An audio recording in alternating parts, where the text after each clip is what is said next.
안녕하십니까. 정행 7단 박원찬입니다. 오래간만에 다시 경강 자리에 선 것 같습니다.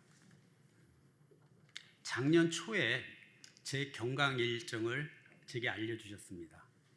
덕분에 제가 1년이 넘는 시간 동안 제 머리 위에 경강이란 단어를 얹고 살았습니다. 제가 대학에서 학생들을 가르칩니다. 요즘 학생들이 스스로 공부를 잘 안 해서 공부를 시키려고 굉장히 많이 과제를 줍니다. 물론 학생들이 괴로워하죠. 제가 이 경강 준비를 하면서 역지사지를 생각하게 됐습니다. 그래도 이렇게 경강을 통해서 교리 공부를 할 수 있는 기회를 주셔서 감사를 드립니다. 제가 오늘 드릴 말씀은 정산종사 법어 제1부 세전 제7장 세계 1항 세계에 대하여입니다. 세전은 정산종사께서 사람이 태어나서 살아가는 동안에 지켜야 할 도리를 수록한 것입니다. 그런데 교육, 가정, 신앙 등 개인 삶에 필요한 기본 도리를 수록한 것뿐만 아니라 세계의 구성원인 인류가 지켜야 할 도리를 설파하신 것을 보면 원불교가 세계인의 복음을 전파해야 하는 큰 종교임을 다시 한번 느끼게 합니다. 먼저 세전의 글을 함께 읽어보도록 하겠습니다. 법회 안내서에 기술되어 있습니다. 세계는 곧 인류를 한 단위로 한 큰 집이니 인류는 개인, 가정, 사회, 국가에 있어서 각각 그 도를 다하는 동시에 또한 다 같이 한 세계 동포로서의 도를 잘 이행하여야 할 것이니라. 이 세상 모든 일을 적응할 때 개인의 일이나 가정의 일이나 사회의 일이나 국가의 일이나 세계의 일이 결국 한 일이면 철저히 알아서 어느 경우에서든지 항상 대의를 저버림 없이 소를 운영하여야 할 것이며 따라서 세계에 있어서는 온 인류가 한결같이 세계의 평화와 인류의 공동 이익을 위하여 염원하고 이해하고 협력하여야 할 것이니라. 위의 내용을 네 가지 핵심으로 요약을 해보면요. 첫째, 세계는 곧 인류가 함께 사는 큰 집이라는 것이고요. 두 번째, 개인, 가정, 사회, 국가, 세계의 일이 결국 한 일이라는 것입니다. 셋째, 어느 경우에서든지 항상 대를 저버림 없이 소를 운영해야 한다는 것이고요.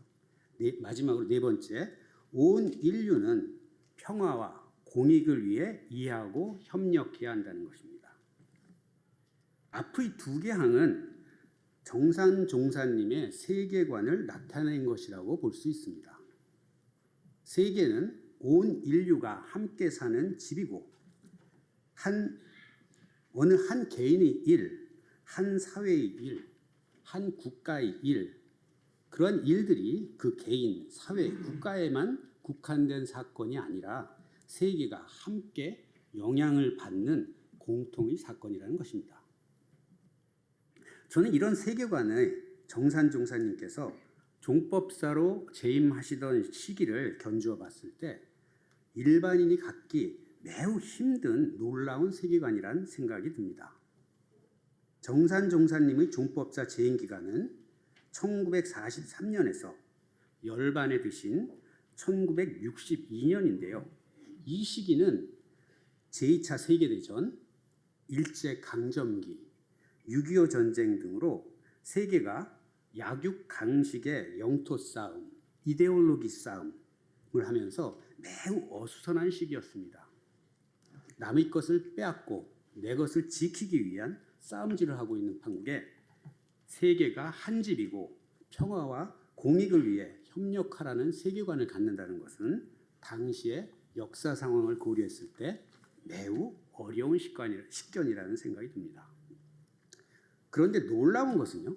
정산종사님의 세계관이 50년, 60년이 지난 지금에는 사실로 입증되고 있다는 것입니다. 몇 가지 예를 들어볼까요? 전 세계가 근 3년 동안 고통받았던 코로나 팬데믹은 중국의 우한이라는 한 도시에서 시작된 호흡기 질병이었습니다. 그런데 이것이 삽시간에 전 세계로 퍼져서 근 3년 동안 전 세계인을 괴롭혔습니다.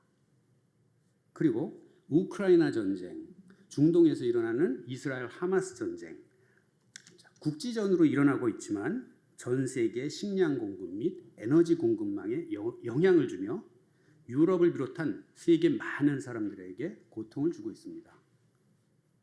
이보다 더 큰 것은요, 기후변화입니다. 그동안 선진국이 화석 연료 사용을 통해서 이산화탄소를 만들어내고 그 이산화탄소가 기후 온난화, 지구 온난화를 유발하고 있습니다.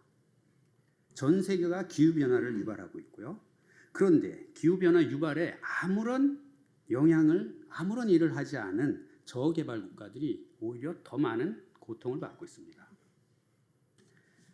이런 것들이 지역이 다르고 국가가 다르지만 세계의 구성원들이 서로 물리적으로 그리고 물질적으로 연결되어 있다는 것을 잘 보여주고 있습니다.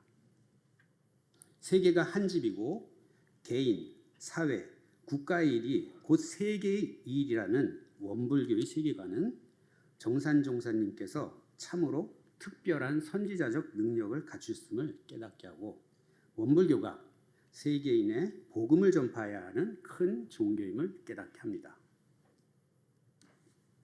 세계에 대하여 후반 핵심 내용 나머지 2개 항목은 정산종사께서 세계의 공동 번영을 위해 인류가 해야 하는 행동 강령의 기본 원칙을 제시하셨습니다.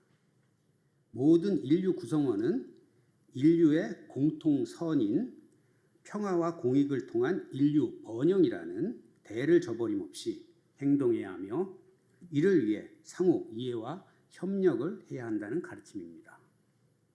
저는 이는 정산종사께서 늘 말씀하셨던 인류가 실천해야 하는 3가지 윤리강령, 즉 삼동윤리의 가르침인데 제가 이 자리에서 더 자세한 말씀은 않겠습니다. 이유는 다음번 경강 주제가 제7장 세계 2항인 인류의 도입니다.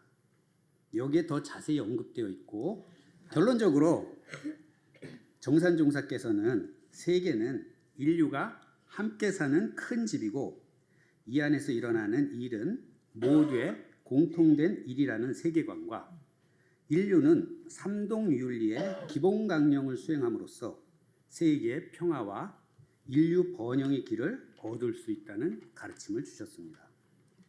그러나 현실의 세계는 인류 번영의 공통진리를 망각하고 개인, 사회, 국가, 민족의 이익을 위해 서로 대립하고 나아가 서로 죽고 죽이는 전쟁을 일으키고 있습니다. 하루빨리 우리 원불교의 사상과 교리가 전 세계인들에게 퍼져 세계의 평화가 오고 인류가 번영의 길로 들어서기를 염원해 봅니다. 이상입니다. 경청해 주셔서 감사합니다.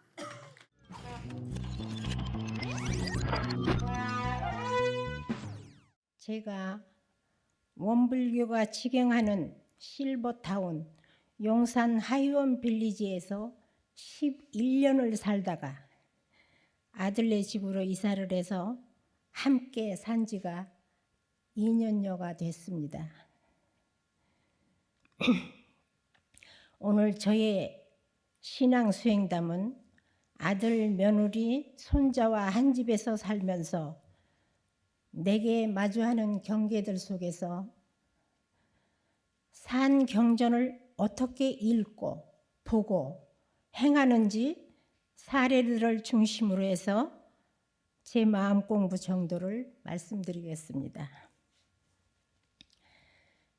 저와 아들네 가족은 너무나도 다른 환경에서 살다가 만났기에 교무님께서 제게 아들네와 함께하며 마음 작용을 어떻게 하면서 공부하는지 그 이야기를 요청하신 부분도 있어서 조심스럽지만 저의 삶을 꺼내보겠습니다. 하이원 빌리지에서는 공개 속에서 살았습니다. 빌공짜 공개입니다. 경계가 아예 없는 것이죠. 경계에는 순역 경계와 더불어 공계가 있다는 것을 하이원에서 처음 알고 체험을 했습니다.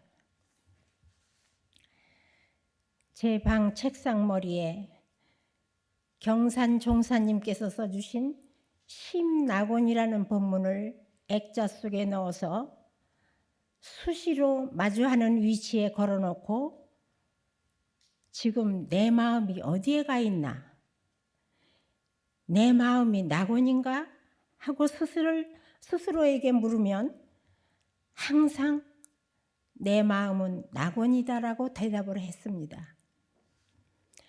그럴 수밖에 없는 것이 장 보러 갈 일도 없고 밥할 일도 없고 청소도 해주니 생활의 태반이 다 해결되어지고 신경 쓸 일이 없어서 항상 마음이 뚜렷하고 조용하였습니다. 경계심이 없으니 분별심이 생겨나지 않고 저절로 마음이 편안하고 뚜렷한 것이지 내가 경계에 접하면서 마음 작용 반조하면서 열심히 공부한 결과가 아니라는 겁니다. 공계에서는 자칫하면 내가 마음 공부를 잘하고 있구나 하고 공계에 속아 넘어갈 수가 있겠다 싶습니다. 또한 공계에서는 자칫 유념하지 않으면 나태해질 수가 있겠구나 하는 걸 느꼈습니다.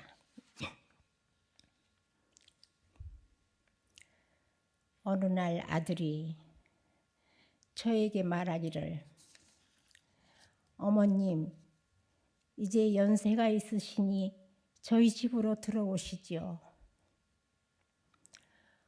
어머니께서는 외할머니 외할아버지 돌아가셨을 때 한 번이라도 더 생전에 찾아뵐 것을 그러지 못한 게 죄스럽다고 늘 말씀하셨잖아요. 같이 살면서 손자하고도 살 부딪히며 숨소리 들어가며 이런저런 추억을 남겨주셔야지 따로 사시다가 훌쩍 떠나시면 할머니, 어머니에 대한 추억이 없잖아요. 어머님 잘 생각해 보셔요 하는 겁니다. 저는 아들과 합산하는 것을 꿈에도 생각해 본 적이 없고 하이원에서 눈 감으리라 생각했던 사람인데 이상하게도 아들이 한 얘기가 틈만 나면 귀에 생생하게 맴도는 겁니다. 수없이 생각에 몰두하다가 어느 날 문득 자고 일어나면서 자식과 부모가 같이 사는 것이 정한이시지 라는 한 생각이 들면서 가슴과 머릿속이 시원해지는 걸 느꼈습니다. 답은 이거다 결론 내렸죠.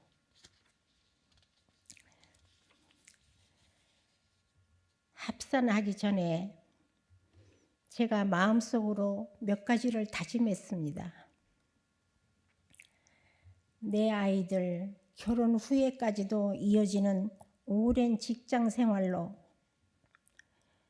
애들 어릴 때 소풍도 한 번 못 따라가고 방과 후에 집에 들어오면 항상 엄마가 없는 집에 쓸쓸히 문 열고 들어가야 했고 다른 엄마들처럼 맛있는 간식도 만들어주지 못하고 여러 가지로 다정다감하고 훈훈한 엄마가 되어주지 못한 것이 아쉽고 미안한 마음이었습니다. 그래서 이번에 아들의 바람처럼 합하면 마음 우러나는 보살핌과 도움으로 잘 해주리라. 정말 잘 해주리라. 또한 내가 하는 살림에 내가 주인이 아니고 며느리가 하는 살림에 조력하는 자로서 머물러 그 선을 넘지 말자. 혹시라도 경계가 생기면 그동안 배워온 마음 공부 지침대로 실행하고 나를 시험해보자. 이렇게 스스로에게 굳게 다짐을 했습니다.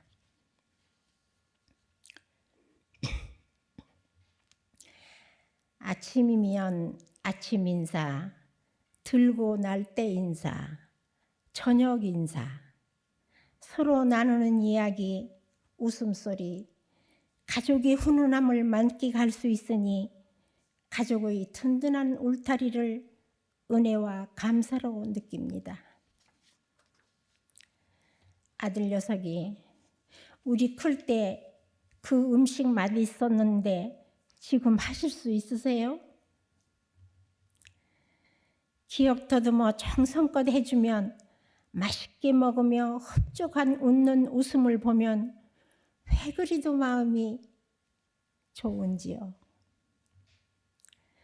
손자가 중2인데 교복 바지, 와이셔츠 다림질해서 제 방에 걸어주는 재미도 쏠쏠하고 행복합니다. 아침에 모두 나가면 저 혼자입니다.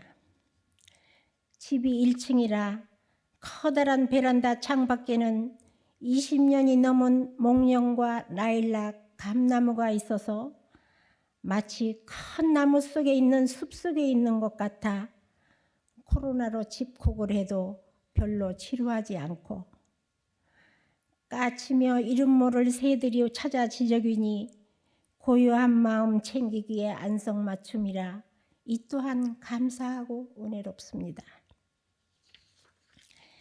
저의 마음 공부 표준 몇 가지를 말씀드리려고 합니다. 첫째, 조력자로서의 선을 넘지 말자. 며느리가 출근하고 나서 제가 설거지를 할 때 모든 그릇은 있던 대로 제자리에 어김없이 놓습니다. 한 치의 오차도 없이 제자리에 놓습니다.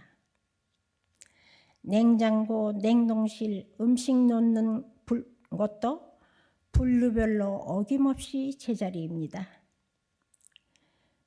절대 제 마음대로 놓질 않습니다. 왜냐하면 며느리가 사는 집에 제가 들어온 것이지 제가 이 집 살림의 주인이 아니기 때문입니다. 또한 제가 며느리에게 경계를 제공하지 않으리라는 저의 마음입니다.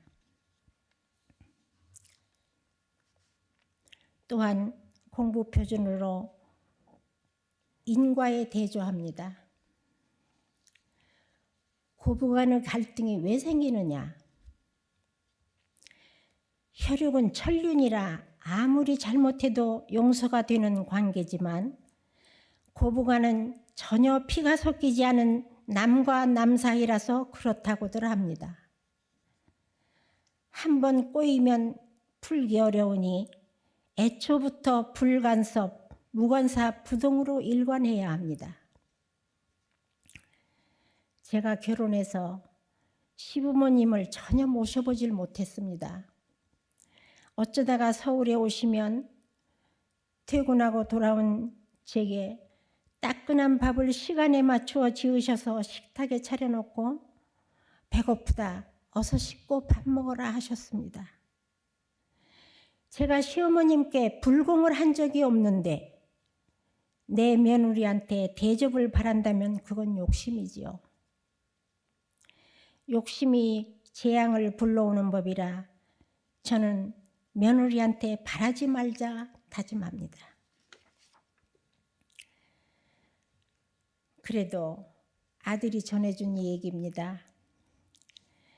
제가 며느리에게 간섭 안 한다고 우리 며느리가 나도 시어머니가 되면 어머님 같은 시어머니가 돼야지 하면서 제게 100점을 주었다네요. 고마운 일이지요. 다음 공부 표준으로 상대는 나를 비추는 거울이다. 상대는 나를 비추는 거울이다. 참 이거 매력 있고 힘 있는 표준이라고 생각을 합니다. 상대가 섭섭하게 생각하거나 잘못이 없는데 잘못이 있다고 지적하여 억울하다고 하거나 자존심을 건드려 분노가 일게 하거나 여러 가지의 분별심을 나타낼 때 상대의 그 모습을 통하여 비춰지는 나를 반조하여야 합니다. 상대가 나타내고 있는 모든 분별심은 왜 일어났을까요? 가만히 있는데 뜬금없이 갑자기 저에게 분별심을 내지는 않습니다. 그런 분별심을 내도록 내가 원인 제공을 했거나 동기부여를 해서 상대방이 그에 응하여서 나타낸 분별심입니다. 그 책임과 수습은 이쪽에서 해야 마땅한 것이죠. 상대가 화를 낼 때 나의 의사소통 방법이 미숙하여 상대를 화나게 했구나. 내가 원만하게 상대를 이해하며 기분 상하지 않게 얘기를 했어야 했는데 하는 생각이 들면 수습도 가능해지고 나의 마음도 편안해지고 모두에게 평화가 옵니다. 반대로 상대가 편안하고 기분 좋게 나를 대한다는 것은 상대의 모습을 통하여 비춰주는 거울에서 나 역시 상대에게 아주 잘하고 있다는 증명이 되는 것입니다. 제 경우에는 상대는 나를 비추는 거울이다 하는 공부 표준이 제일 효과가 있는 것 같았습니다. 두서없이 제가 말씀드린 마음 공부 표준은 하루아침이 된 것이 아닙니다. 하이원에서는 전혀 경계가 없으니 못 느꼈었는데 아들네와 접하면서 마치 소화불량이면 을의 활명수 마시듯이 저절로 저장되었다가 상황에 따라서 마음 작용이 적절하게 적용이 된 거지요. 오랜 세월 입교하여 68년간 거의 일생을 원불교와 함께하니 무의이와 자동으로 교법에 숙성이 되어 제법 공부를 잘했네 하며 스스로에게 칭찬해주고 있습니다. 저 역시 특별하게 공부를 하지는 못했습니다. 그러나 법회 출석을 염고 없이 빠지지는 않았습니다.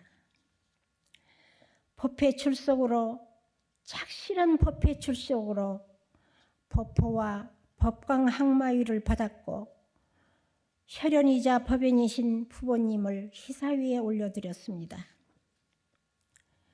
요즘 심고 끝자락에 육신의 고통 없이 최후의 청정일념 챙기고 전무 출신의 성원을 가지고 맑은 정신으로 가벼이 떠날 수 있도록 구없인 은혜 주십사 하고 정성으로 기도하고 있습니다.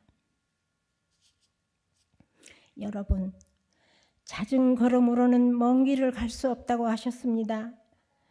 원불교 다녀도 변화가 없다고 재촉하지 마시고 정산종사님께서 공부 잘 하려면 법회 출석을 잘 해야 한다는 법문 말씀 받들어 꾸준히 법회 출석을 하시다 보면 새벽이 오는지 모르게 날이 밝고 봄이 오는지 모르게 봄이 오듯이 원불교법으로 훈습된 자신을 발견하시게 되실 겁니다. 법동지 여러분, 이 공부, 이 사업 함께 하십시다. 감사합니다.